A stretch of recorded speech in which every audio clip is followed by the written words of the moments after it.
The Virginia Nuclear Energy Consortium Authority Board meeting to order, the first one of calendar year 2016. And I'd like to start, if I could, by asking everyone to introduce themselves and the entity that they represent, and whether or not they are a member of the authority or what organization they may be here representing. So I'll just start immediately by that thought. I'm Bob Bailey, the Executive Director for the Center for Advanced Engineering and Research and on the Authority. Andrew Patterson with Environmental Business International. I'm also a PhD student at George Mason University in National Nuclear Energy Strategy. I'm Kelsey Block from the Attorney General's Office and Counsel for VNECA. Colleen Jacob. Mary Alice Haley. Gary Tepper, Chair of Mechanical and Nuclear Engineering. Hayes Fromme, Secretary of Commerce and Trade's Office. I am not a member. David Christian, the CEO of Dominion's Energy Infrastructure Group, no longer affiliated with nuclear power generation as of January 1. And I am a member of the authority. Bill Briscoe, George Washington University, Director of Institute for Nuclear Studies, and I am a member. Woody Glallman with FlowServe Limitorque, and I am a member. Barry Fletcher, Newport News Shipbuilding. I'm Vice President Nuclear Engineering. I'm here for Matt Mulhern, who is the member. Hi, Pam Nars, Executive Associate Dean for Research at the School of Engineering at the University of Virginia, and I am a member. Al Christopher, Department of Mines, Minerals and Energy. I'm the designated representative for our Director, John Warren, and I'm a member. Regina Carter, excuse my voice, Alec Regina Carter, Vice President, Government Affairs and Communications for the Hi, Ganapati Mani. I'm Senior Scientist at Jefferson Lab, and I'm a member. Chris McDonald, Service Staff to the Authority. Donald Hoffman, President CEO of the Social Service Corporation, and I am a member. Yes, good morning. I'm Mark Cohen with the Consortium, and I am a former member. Samantha Leon, I am a professor here at DCU, and I am also in the VNEC, not the VNECA. So I just wanted to see what you guys are doing. We have space here. Excuse me, I have to get by you. Development Partnership. Erica Gray, Richmond, Virginia, Virginia Sierra Club. David Martin, Martin News. Thank you. That allows us all to have introduced ourselves. Thanks and welcome, everyone. And I trust that you had a nice holiday season. Welcome to March and hopefully spring. And for those of you, however you celebrate Easter, happy Easter to all of you. Now that we have that, I'd like to move on to the approval of the minutes. They were provided to you in your package and previously as an email. So I'd like to know, do we have a motion to approve the minutes from the last meeting? So moved. We have a motion. Second? Second. Okay, we have a second. Any discussion? Hearing none, all in favor signify by saying aye. Aye. Any opposed? Hearing none, the minutes passed. The next section we have is the election of officers. Every year, in accordance with our requirements, we are to elect new officers. And that structure is set up, I think you have taken some of my stuff. Or did I accidentally? Oh, here it is. The board shall annually elect from its members a chairman, vice chairman, and treasurer. The board shall also elect annually a secretary who need not be a member of the board and may also elect such other subordinate officers who need not be members of the board as it deems proper. That's in paragraph G of 671403, Board of the Authority.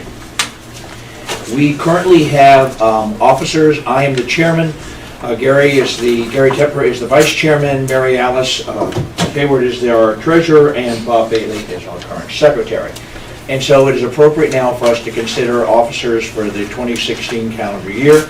And I know that there are more than one individual who are interested in several of the positions. So what I'd like to do is to ask any individuals that are interested in the chair to speak up and say why they're interested in the chair, so that we can, and do the same thing for all the different positions, and offer an opportunity for anyone who wishes to be in a particular elected position to serve accordingly.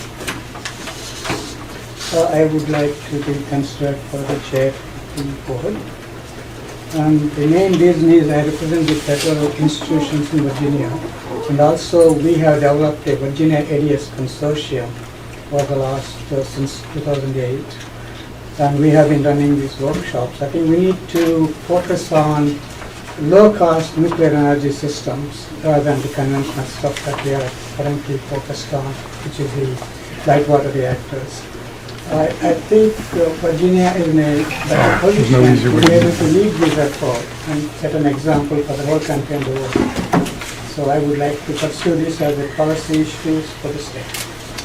Another year, it turns out that there is no term limit, like there should be maybe in Congress. But nonetheless, as a result of that, and the reason I'm asking, I realized I was vice chair the first year in 2014 under Marshall, as a matter of fact, and then I was chair last year. But we've started a number of initiatives in 2015 that we were unfortunately not able to complete in 2015 as we've come into our own, working very closely with the Consortium. And I've established a number of relationships both here in Virginia and nationally about the activities that we are doing related to preserving and ensuring the existence of our nuclear science technology, but especially the nuclear fleet and the unique aspects of what's going on in the Commonwealth, where we've established relationships with the governor, with his staff, with a number of the legislators here in Virginia, and we've made commitments to them. Okay, I've made commitments to them, and I cannot complete them until the end of this year. And so as a result, in wanting to continue that, I too would like to be considered to continue as chair, and we have determined that there is no restriction to doing so. Is there anyone else who would like to be considered for chair of the Virginia Nuclear Consortium Authority? Well, hearing none, then what we need to do, because we are a public body, we did some research on this, I would like to ask each of you to, can you give them something like a pad of paper, to write down which one of us, and God, I hate doing this, I feel like I'm in high school, but we have to have a majority of the members present. That's the way we're structured, by the way, just so you know. An act of the majority of the members of the board shall present at any regular or special meeting at which a quorum is present and shall be an act of the board. So as long as we have at least a quorum and the majority of that quorum votes, then that becomes the action of the Consortium Authority. Okay. With that in mind, while that's occurring, and I want to move on because in timeliness, our current vice chairman is Gary Tepper. So what I'd like to ask Gary and anyone else who would be interested in either being vice chair or in nominating somebody that you would like to aggravate to be vice chair. I say that because that's how Dave Christian got me to be chair the first time. I was trying to get him to be chair and he tricked me. But anyway. I'm happy to remain vice chair, mainly because there's not that much work so far. I mean, hosting these meetings is my pleasure, and being the public, being the sort of representative of one of the public research universities that has a nuclear program with that, assisting in asset inventory and things like that is sort of been my activity. So I'm happy to continue doing that. If anybody else is interested. Okay, so we have one individual willing to be vice chair. Is there anyone else who would like to be considered for being the vice chair of the authority? Very well, hearing none. All those, I think we did this out loud, since there's no controversy. All those in favor of Gary Tepper remaining, Dr. Tepper remaining vice chairman of the authority signify by saying aye. Aye. Any opposed? Too late, Gary, you can't say that. Okay, so Gary, you will be vice chairman for 2016. Our current treasurer is Mary Alice Hayward. Mary Alice, would you be willing to continue in this position as the treasurer of this authority? I would be willing to continue. The responsibilities have been fantastic. If there's no one else who would like to also have similar experiences that I've received in this position, I'd be happy to do it. Is there anyone else who would like to participate as the treasurer of the authority? Very well, hearing none. All those in favor of Mary Alice Hayward remaining treasurer for the 2016 calendar year for the authority signify by saying aye. Aye. Any opposed? Very well. Thank you, Mary Alice. You're now the treasurer for 2016. Our secretary does not have to be a member of the authority, but we have gone in that direction, and that is currently Bob Bailey. So, Bob, I'd like to ask if you are willing to continue to serve through the calendar year 2016. I'd be happy to continue to serve. Is there anyone else who would like to consider serving as the secretary of the authority for the calendar year 2016? Very well. Hearing none, all those in favor of Bob Bailey being our secretary for calendar year 2016 of the authority signify by saying aye. Aye. Any opposed?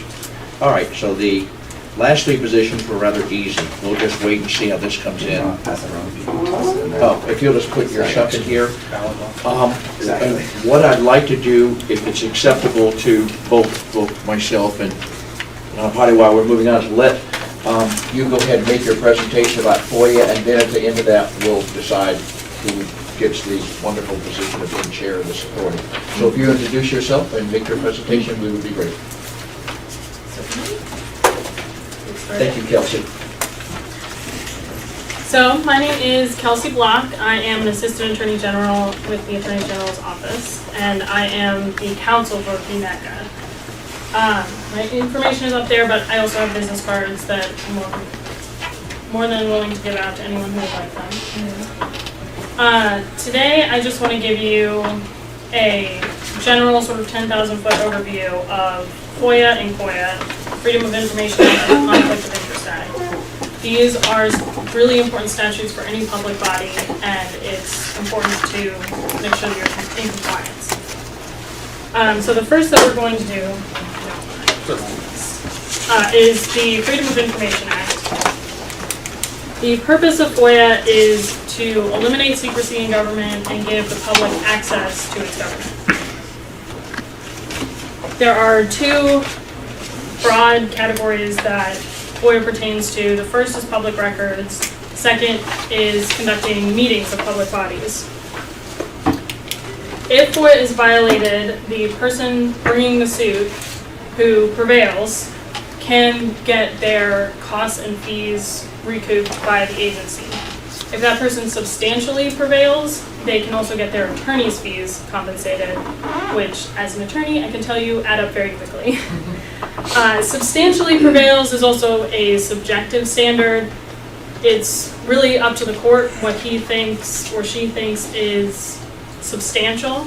So, needless to say, you don't want to violate FOIA if you can help it. Just a sec, could you go back one slide, please, real quick? Well, no, one more. Yep, okay, thanks.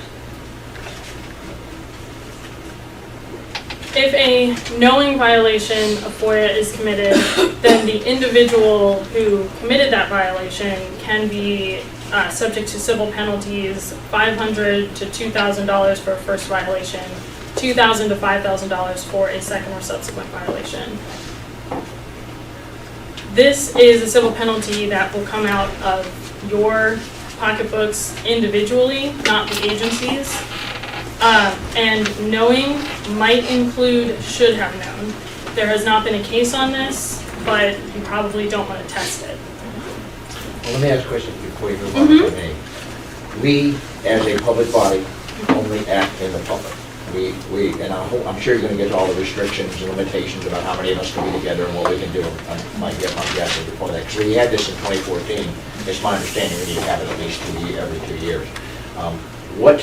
Give me an example of something that a member of this authority could do that could cause he or she to be considered to be in violation of a Freedom of Information Act. Well, so there's the public records component and the meetings component. Right. You can violate either and still be subject to this. Understand. So if you ignore a FOIA request and don't respond properly to it, that is a violation of FOIA. If you knew or should have known that you should have responded, that is a knowing violation of FOIA. If three or more of you get together somewhere that's not a public meeting and start discussing public business, that becomes a public meeting and you didn't follow all the requirements to conduct a public meeting, you have violated FOIA. So those are some examples of things that can be done. All right, thank you. Any questions about that? Is everybody clear about what she is saying constitutes a violation of that? Right now, all the information and requests that comes out of the state of Virginia comes through Chris and myself. And we have the responsibility on your behalf and have been doing so in responding and answering in a timely manner to everything. So we've had no issues with any activity either from the public or from the government of the state of Virginia about any of the things they've asked us for. So none of those things have required any input. They're all just very straightforward and standard in filling out information and signing things. And I guess, I'm assuming being responsible for them. I never considered that I might be in violation of something, but nonetheless, we've always followed that. We will continue to do so. So right now, they are in my opinion, shield them from that activity because they don't even see it. Well, I don't know that that's necessarily true. So if a FOIA request comes in and someone has a document that is responsive to that FOIA request and they're keeping it personally,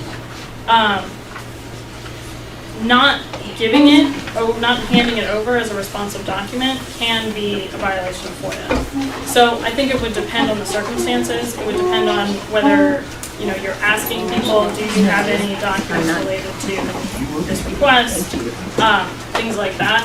But as we go through more, I'll talk more about the requirements of FOIA. So We all had to submit our personal documents by December 15th to be required. Remember that last year, ladies and gentlemen of the authority, about, you know, your personal activities? And we've never, just so you know, we've never received any form of information acts, and I would have shared that with you as a part of the authority. The only kind of thing we've ever been requested of is stuff from the state, which is straightforward. Right. Do you recommend that, irrespective of how insignificant it is, that I share it with every member of the authority? I think that Even would if be, it's not a FOIA request, that's what I want to make sure you're... if it's not a FOIA request, Yeah. you can't violate FOIA because it's not a FOIA Well, I request. understand that, but if it's any, in the sense of being conservative and making sure everybody is well protected, do you think that every document that the state of Virginia asks us to fill out or respond to should be shared with every member of the authority? That is my question to you, our legal representation. I think that might be a question for outside this presentation. Yeah, it's outside the school. All right, fine. And possibly outside of a public meeting, because I think I need some more details about what forms you're talking about, what documents are being All requested. right, fair enough. Thank you. Sorry if I violated anything by asking a question. No, not at all, you did not. Two completely separate topics. All right, so talking about public records. All records of this body, except those that are explicitly exempted, are public records. They are open to viewing and copying by any citizen of the Commonwealth. And public records includes any writings, recordings, videos, emails, digital files, anything that is prepared or owned or in the possession of the public body or any of its officers and used in the transaction of public business. So when I was talking about private records before, what I'm talking about is if you have a personal email account and you're emailing someone about public business from that personal email account, that email is a public record. And you are required to preserve it and safekeep it and also produce it upon request, unless it's subject to exemptions. Those get very complicated, I'm not going to cover them here. A FOIA request does not have to be in writing. It doesn't have to mention FOIA. There's no format requirements. The only requirement is that it has to identify the requested records with reasonable specificity. Reasonable specificity is another one of those subjective standards, and all provisions of FOIA are construed liberally in that when you're interpreting a provision of FOIA, you interpret it to release more documents rather than withhold more documents, while still in keeping with whatever that provision says. So what all that means is if you get a FOIA request and you don't know what it's asking for, don't just sit back and say, well, this isn't a proper FOIA request because it's not reasonably specific. You might think so, I might think so, but a court might not. So the best way to handle that situation, if you get a FOIA request and you don't know what it's asking for, is just to contact the requester and ask for additional specificity. Work with them to try and figure out what they're trying to get, and then respond accordingly. So you have 5 days from the day that you receive the request to respond. You can produce the documents requested. You can withhold the documents in part or in whole, but if you withhold them, you have to identify the documents and cite the provision that allows you to withhold them. You can also say that the documents requested don't exist or aren't in your possession. You're not required to create a record pursuant to a FOIA request where none exists. However, if the documents are not in your possession, but you know that another agency has the documents, you have to tell the requester where the documents are and give the contact information for that agency. You can also say that it's not practically possible to respond to the FOIA request within 5 days. You have to say why it's not possible, but making that statement automatically gives you an additional 7 days. And when I'm talking about days, I'm talking about working days, so weekends don't count. Failure to respond to a request is deemed a denial of the request and a violation of FOIA. So ignoring a request for documents is never a good idea. Before you go on, if any of us individually, or we as an organization receive a FOIA, should the first thing we do is reach out to you to make sure we're collaborating and coordinating with all the requirements? Sure. I mean, I am totally fine to help you with FOIA requests. When we get to the end of this section, I have the contact information for the FOIA Council. All right. They are the experts. That's all they do, day in and day out. And they're very responsive to calls and emails, so it's a good idea to consult with them as well. So all meetings of public bodies have to be open to the public. There are provisions for closed meetings, but again, we're not going to go into those. Meeting is any time when 3 or more members of the board are basically discussing or transacting public business. This includes when you're not together physically as well. It can. There hasn't been a lot of case law developing this, but the definition of meeting does explicitly include telephonic or video equipment assemblage. So things like email may be the same. So just be really careful. Even if you're at a Christmas party and there was no intention whatsoever to talk about business, if you find yourself feeling the need to discuss VNECA business at this Christmas party and there are 3 of you, don't do it. Wait for a public meeting. A public meeting has to be announced at least 3 working days before the meeting and posted in a public place. I'm sure you all have that set up. The town hall website is a great place to do that. When you conduct meetings, you have to take minutes. The minutes have to include a summary of any discussion that happened and a record of all the votes. You cannot participate in a meeting through telephonic or video conferencing. There are some very, very narrow exceptions, but the hassle to comply with those is sometimes not worth the convenience of participating in the meeting. So this is the information for the FOIA Council. They are an excellent resource. Public record requests or meeting questions can always go through them, but you're also welcome to contact me, obviously. And if you have any questions now, I'm happy to answer any before we move on. Is there any kind of high-level guidelines for what constitutes meeting business? This group's in the same room together a lot, and there's a lot of common issues there too. So is there some guideline for what constitutes VNECA business versus nuclear industry business? I think that is probably a very nuanced question. I don't know that I can answer it with specificity. So all the without, answers would be nuanced, is what you're saying. Right. But I think generally, talking about nuclear issues in general is different from talking about an issue that is being considered by VNECA or that VNECA would take up, if that helps at all. Yeah, I mean, I think there's certainly some common sense there. There's action we're going to take as a group. But there's so many things that we would, under different scenarios, be talking about. Mm-hmm. Well, if you ever have any worries or like a specific idea in mind, I'm happy to field that question. Anything else? Any other questions, ladies and gentlemen of the authority? Is everybody clear to the extent we can be? I mean, he is right, we have a lot of dialogue about nuclear activities, but we're very cautious to not, and we've had situations where we've been very cautious to ensure there was not any more of us, so we did not dialogue about anything that was actually authority business. It might have something to do with computer science technology, but certainly wasn't authority business, so.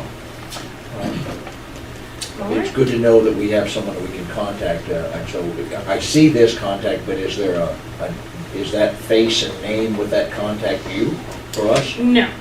Okay. Contacting me is the way to get me. The FOIA council is more of a FOIA expert than I am. Sometimes I will call the FOIA council if I don't know. They also have a website that I frequent with a lot of written opinions. But, I mean, they are not your counsel. So if you are more comfortable contacting me than the FOIA council, that is totally fine. Well, on behalf, I may just check some stuff with you to make sure we can share at our next public meeting about things that, I'll do this outside of this meeting. Thank you. Okay. If there are no questions or comments, we can excuse. Well, we have one more Part section. two. Oh, sorry. I didn't mean to excuse you so much. That is okay. The next one is COIA, Conflict of Interest Act. Again, this is a 10,000-foot view, so bear with me. The purpose of COIA is to ensure citizens' highest trust in their public officers and their public bodies and avoid improper conflicts.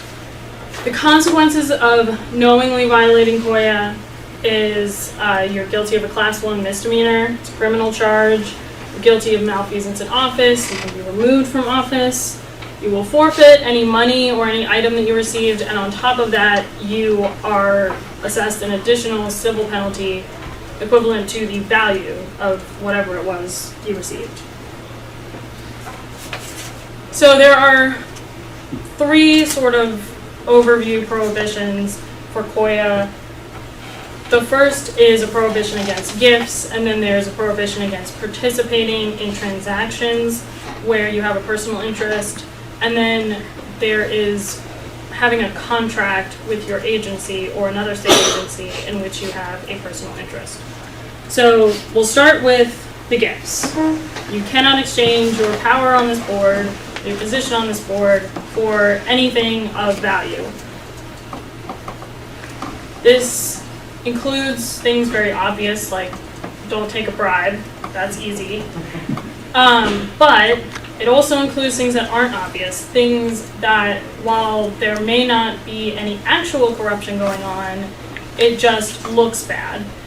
So accepting something that's so valuable that it reasonably tends to influence you in the performance of your duties. These are all subjective standards, and they're designed just to ensure the highest possible trust in public officials. So even though you might not actually be exchanging your power for whatever you're getting, we don't want it to look like you're doing that, or that your impartiality is compromised. So you are also prohibited from participating in a transaction where you have a personal interest, or having a contract with your agency where you have a personal interest. Personal interest is actually a very complicated definition under COIA. The 10,000-foot view is personal interest is a financial benefit or liability arising from the transaction or contract that accrues to you or a member of your immediate family. Immediate family under COIA just means your spouse or someone who lives in your house and is your dependent. A personal interest can also be an interest in a business. It can be an interest in real estate. There are other ideas for personal interest or other components to that. But if you think you have a personal interest, you don't know, you can always ask me. So you can't participate in a transaction where you have a personal interest. If, let's say, a business comes before the board and there's going to be a vote on something affecting that business, and you own 3% or more of equity in that business, you have to disclose that you have a conflict and remove yourself not just from the vote, but also from all discussion about that matter. If you're just a member of a group that would be affected by a vote, so the vote would affect professors and you are a professor, you don't have to excuse yourself, but you do have to disclose that that is an interest that you have in the transaction. You also cannot have a contract with your agency. This includes subcontracts. So if your agency contracts with an entity and then you contract with that entity to perform part of the contracted work, that is a violation of COIA. You cannot do that. You also can't have a contract with any other state agency unless it is obtained through competitive sealed bidding.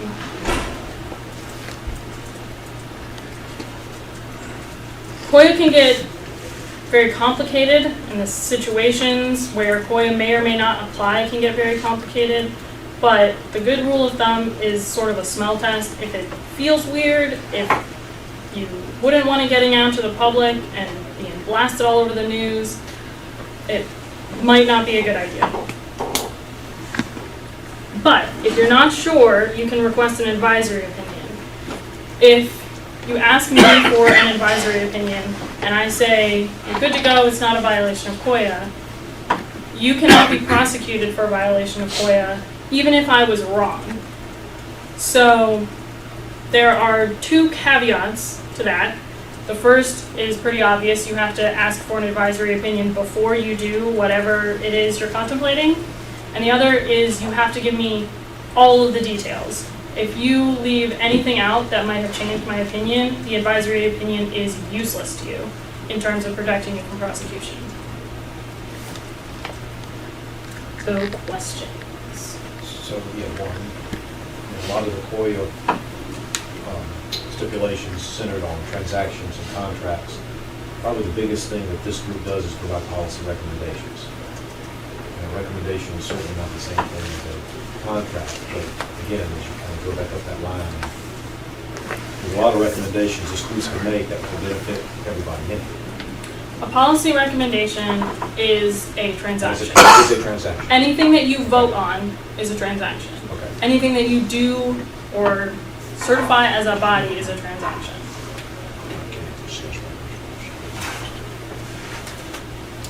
That makes it easy.